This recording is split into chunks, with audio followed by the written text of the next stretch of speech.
Hello, and thank you for joining me this morning for some more Dead by Daylight. As you can tell, I've now swapped over to the public test build, where the changes that I mentioned are being tested. Though, in my last video, I only finished reading part of the changes. There's still quite a few changes to read off. So I warn you now that this might take a second.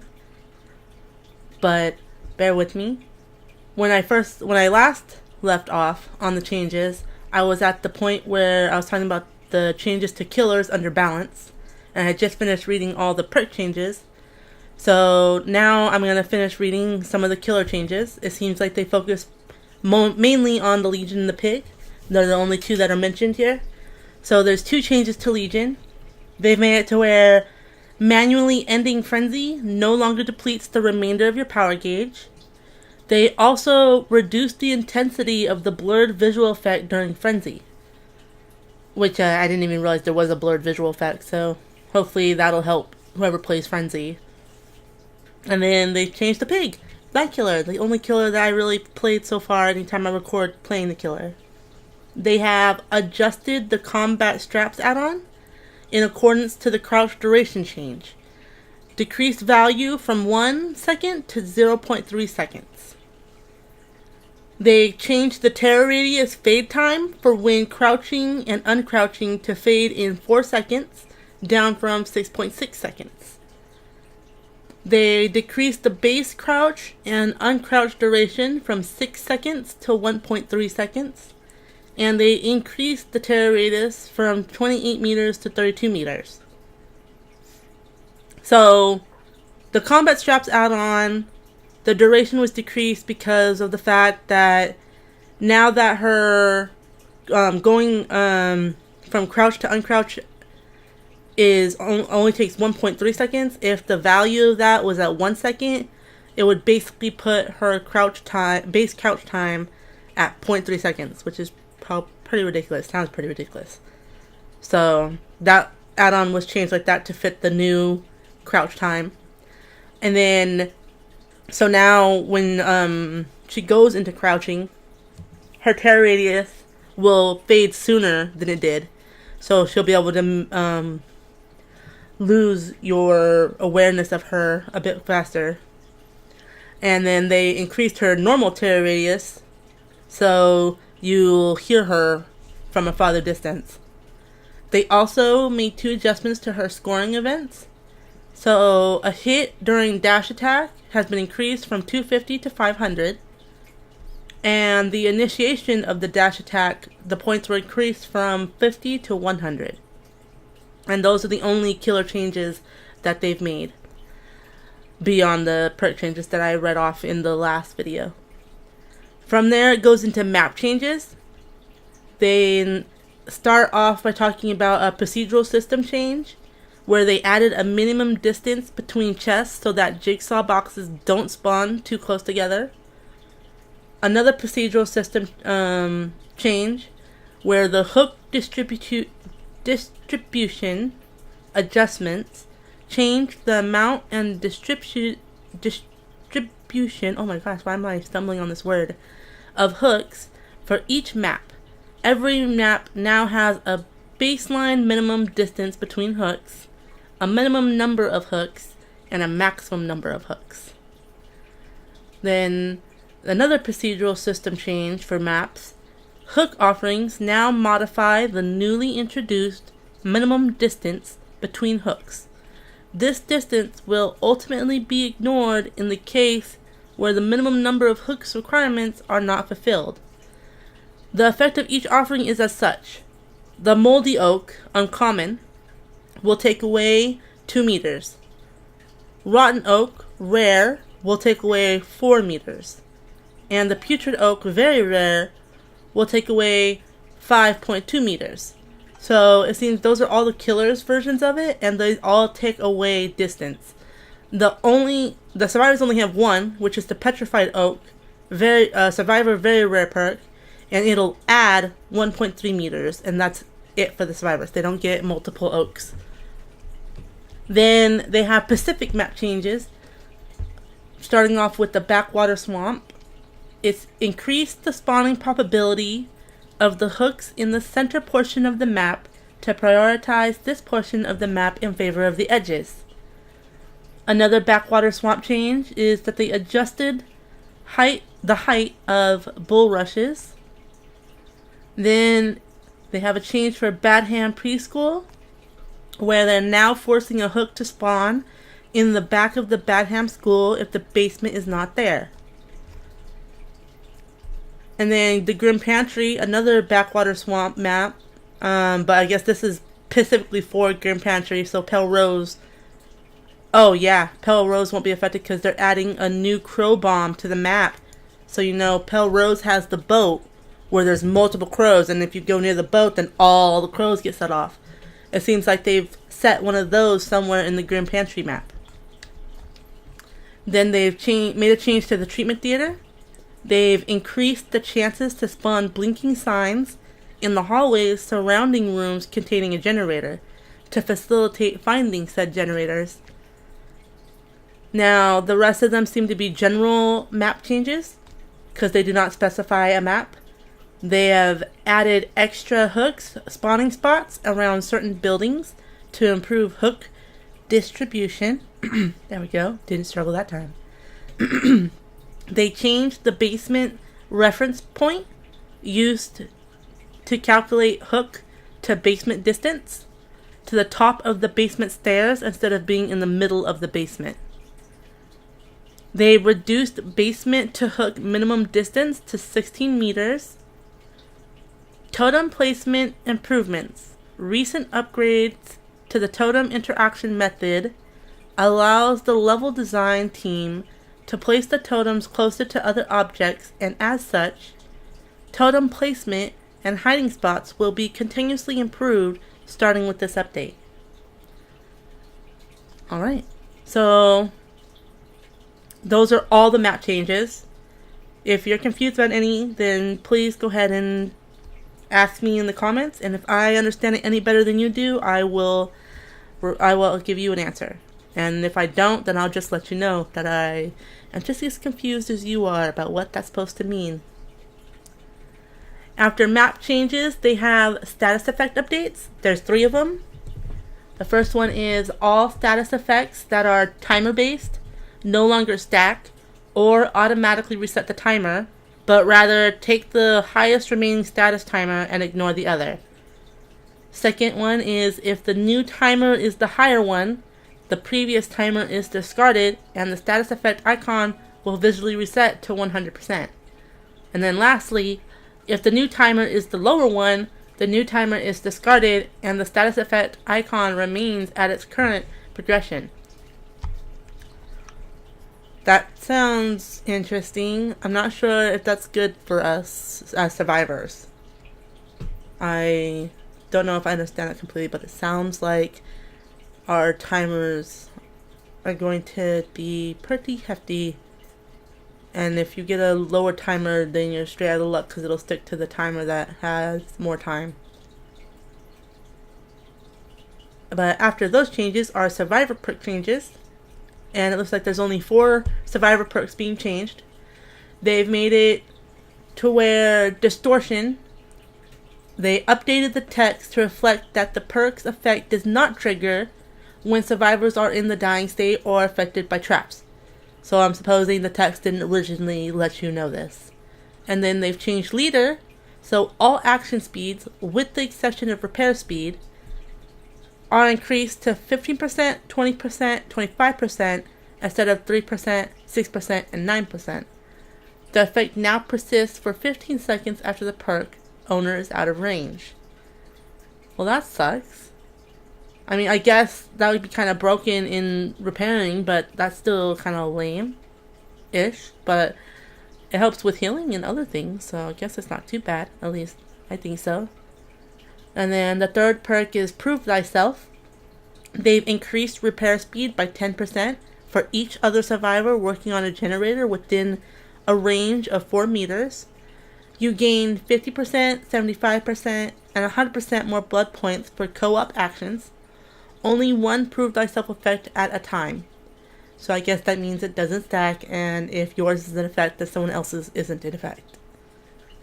And then Technician. All tiers reduce repair hearing distance by 8 meters, up from 0, 4, and 8. And it's most likely that Technician had this change because of the fact that Surveillance can now hear from 8 meters itself. So they balance each other out that way. And then those are the end of the perk changes for survivors. Now we're going into the UI updates, and there's 3 of them. It's items found in chest without already holding an item now require being picked up. This makes the interaction consistent with when you have an item already in hand and allows you to see what you have found before you commit to picking it up. So you don't have to waste time dropping an item down if you find something you don't want, like maybe you didn't want a med kit, maybe you didn't want a toolbox, or maybe you're not after the flashlight, you know? So now you get that option.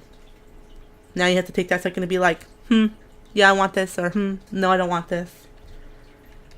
The second change is that they remove the ability for survivors to view the killer's perks, add-ons, and offerings in the tally screen during an ongoing match. Killer information will be revealed once all survivors have exited the match. So I believe this one is aimed to stop survive with friend groups from when one of them dies, going to the end screen and being like, hey, these are the perks that you're facing. Now everyone in the survive with friends groups needs to be able to recognize, oh, I'm facing this part based off what they're able to see when they're playing the match. For example, like, you know, Hex, if a Hex is in play and, you know, you activated it and it's affecting you, but it's not affecting one of your survival with friends buddies. Or, you know, if they have no one escapes death, but it hasn't gone into play yet because you haven't powered all the things, so you don't know that they have no one escapes death. This will make it to where survival friend groups cannot give you that forward warning that, hey, you need to prioritize this so that way you don't get stuck facing against it when you reach this point. That's going to be interesting. And then the third change is when equipping a Memento Mori offering, the offering's icon will be displayed on the in-game HUD when the conditions are valid. So I wonder if that means for survivors too? Or if just letting the killer know better that, hey, all the conditions are met, you can kill this guy? We'll have to see if anybody attempts to use one in a match and if we get a warning ourselves or not. And then after the UI updates, it's miscellaneous updates. They have adjusted the vault mechanic, so that survivors come out of the vault with momentum instead of being set to 0 movement speed after a vault. Second, after seeing the positive reaction to higher rarity items being looted from chests during the winter solstice, they have updated chest drop rates to support this after the event ends. Third, they changed the medium vault speed to last 0.9 seconds down from 1 second.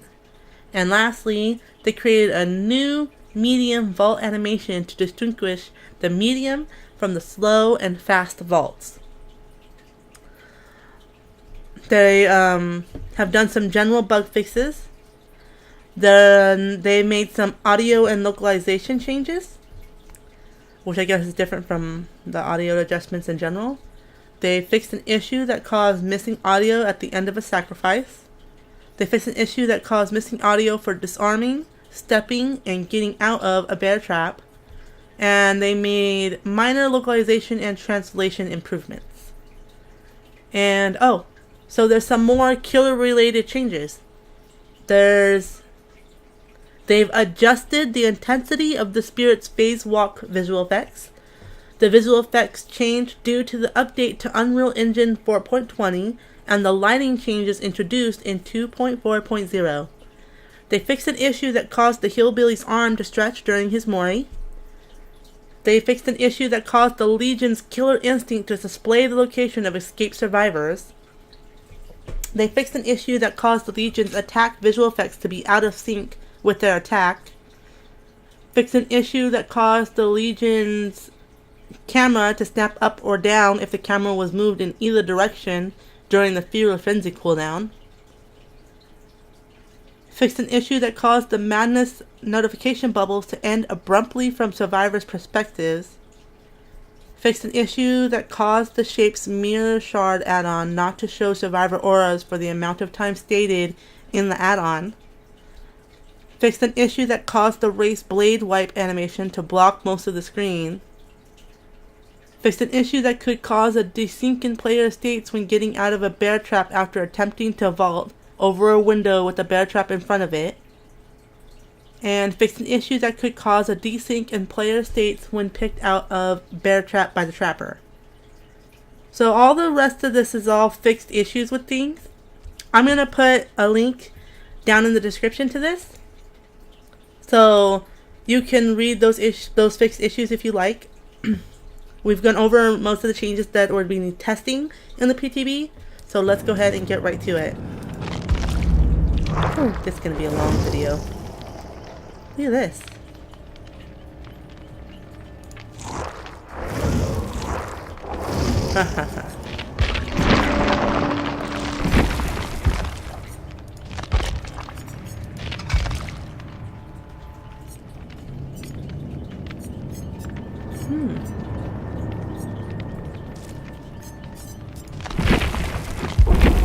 Go right in.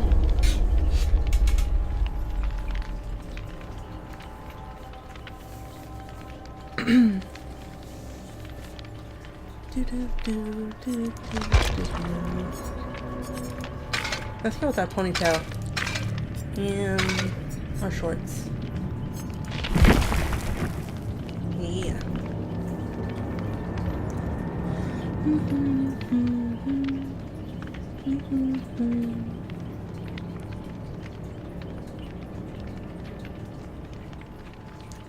Oh, never mind. I was about to say, I wonder if nobody's really on the PTV, but we found a lobby. Just gotta be a little more patient. My bad. And unfortunately, the first lobby... Oh, wait, it dropped. No. My connection is bad. Good luck.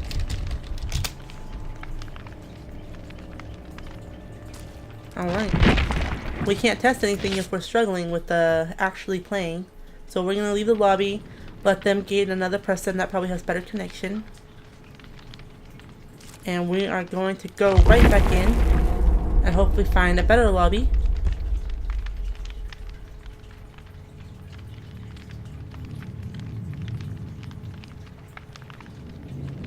I wonder if the current totem changes will make it harder or easier to find totems. Personally, I've always had problems finding totems. Because you like have to really look for those little things.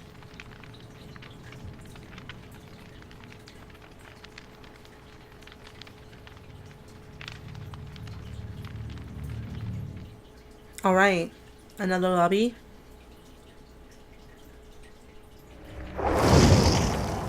This one doesn't seem too bad. We have, it's a high 200 lobby, but it's not red. We'll try this. We've got Grey God on Meg Thomas with a flashlight, and they are being very bold with their white outfit. And then we have Lord _ Urganch on Claudette Morel, and we have Dampness on Claudette Morel, but they have a flashlight. And they have the Halloween top. Alright. I like it. We just gotta wait for the killer, and then we'll be set. I wonder who it will be. The Pig or Legion? Or at least I'm assuming that they'll be playing one of those two killers, considering they're the two with changes to them. After all, when we were playing in the PTP when Legion came out for testing, no one played anybody but Legion. So, I mean, I'm definitely expecting it to be either the Pig or Legion.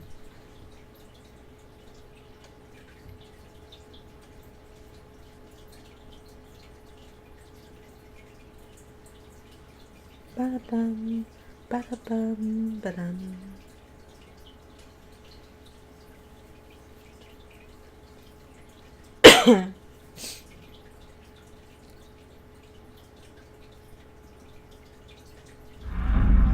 Grim Pantry, Backwater Swamp.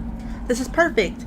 So, we're on the Grim Pantry, and this is where the new Crow Bomb is supposed to be at, and this is also supposed to be one of the maps, being on the Backwater Swamp, where all the hooks should be more in the center. And we already just heard someone get rid of the Crow Bombs.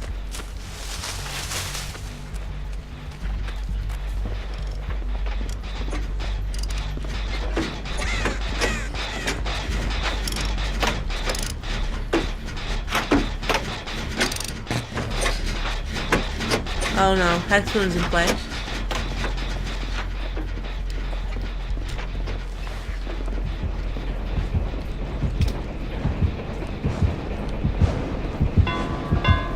Oh, it's the Wraith.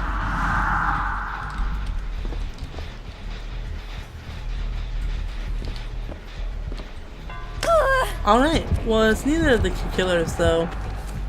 That's interesting. But we're gonna try to steadily look around here. Oh look, here's a totem. But not the one on fire. Uh-oh. Lord Urganch. So there's obsession and they got them already. That's unfortunate. It looks like they were hooked on the edge. So that's kind of interesting.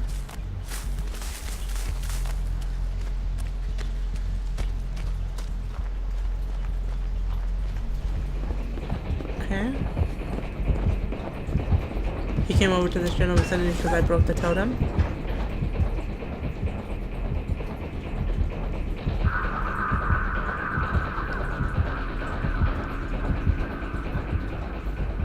So we're gonna set off the Crow Bomb again.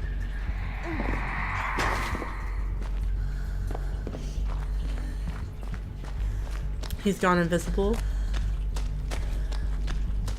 There's a chest here. But there doesn't seem to be any totem down here. Alright. So we'll go ahead and check this chest. Oh, he hit Grey God. The Grey God and Lord are both in the same general vicinity, running from the Wraith. Oh, wow. A purple toolbox? Okay. Alright.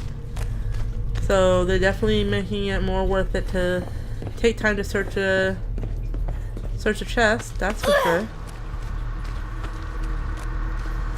So let's see.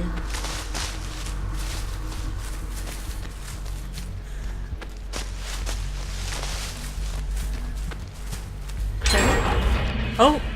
They finished one generator. Oh no. Grey God was down. Lord was healed.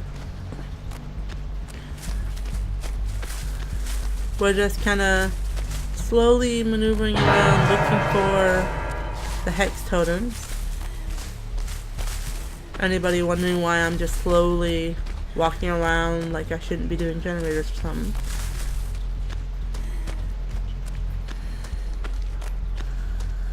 Uh-oh. He's on dampness. Lord saved Grey God.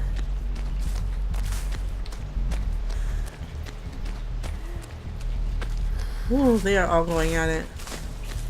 Oh, he's got dampness. Oh, he's on Lord. He went away from Lord.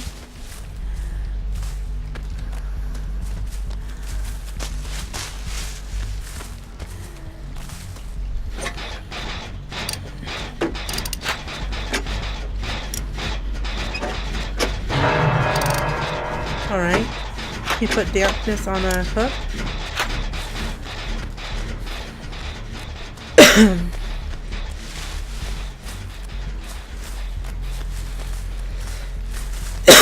He's on Lord. So you're gonna run in for the save.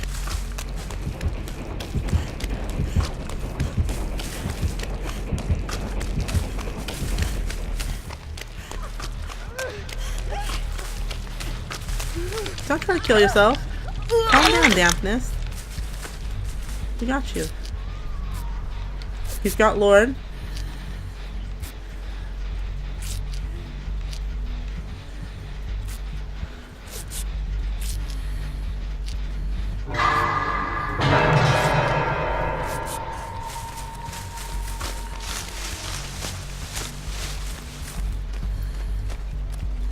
Okay.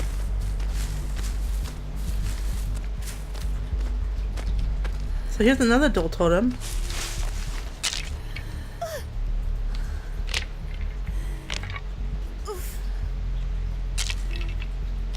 Oh, great God, got hit. Okay. We're gonna go for Lord.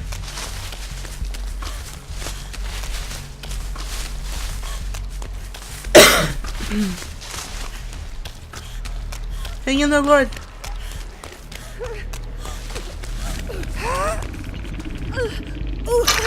Alright, we got Lord saved.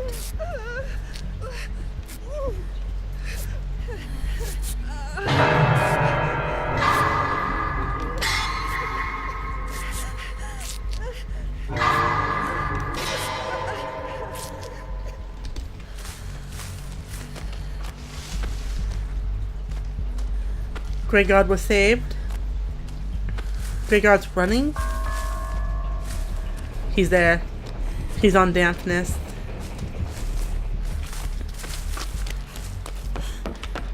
I don't think anyone's found Hex Rune.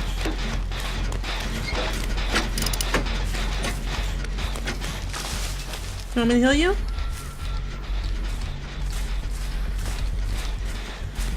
There we go. Sorry about that. He's got Dampness again.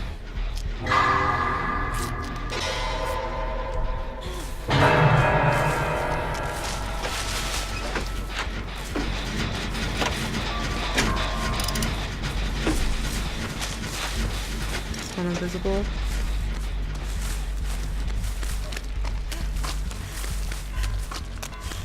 He found Dampness.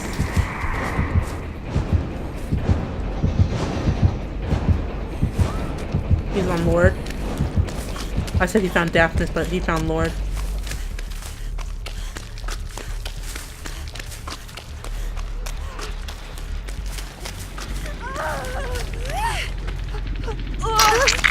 Okay.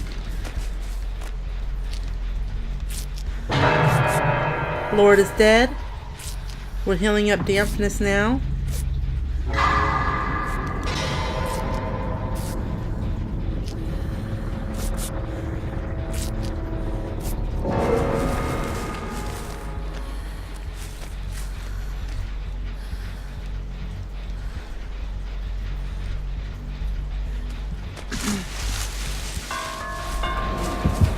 Oh, Dampness was found.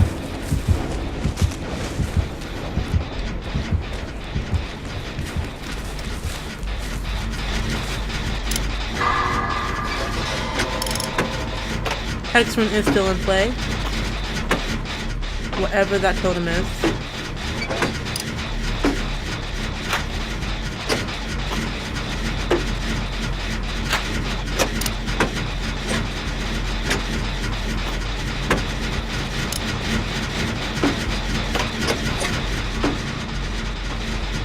Dampness is dead on perk.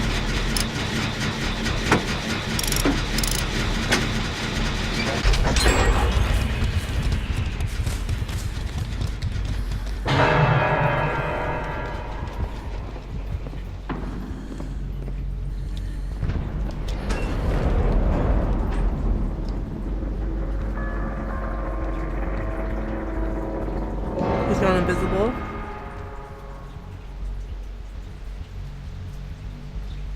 So there's a totem there. A dual totem. I don't know where I would find another totem, really.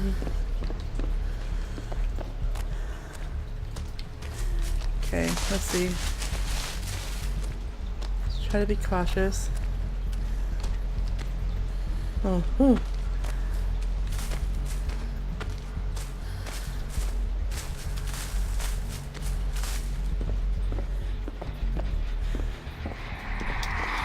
We found Grey God.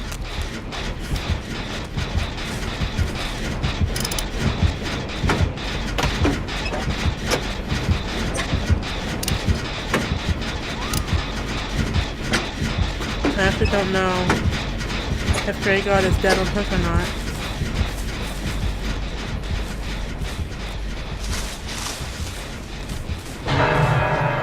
Oh, they are. That's not good.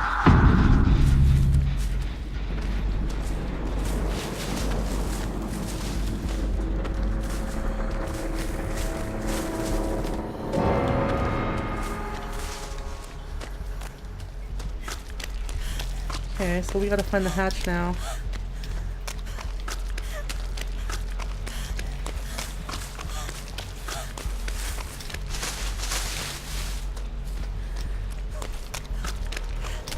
Oh, we hear it. Oh, we found it.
Alright, so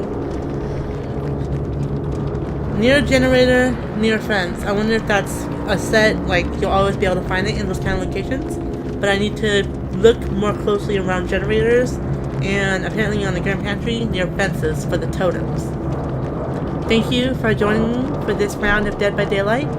And please leave me a comment so I can hear your thoughts about what you think about some of these changes that we experienced in this round. And I will catch you guys in the next video.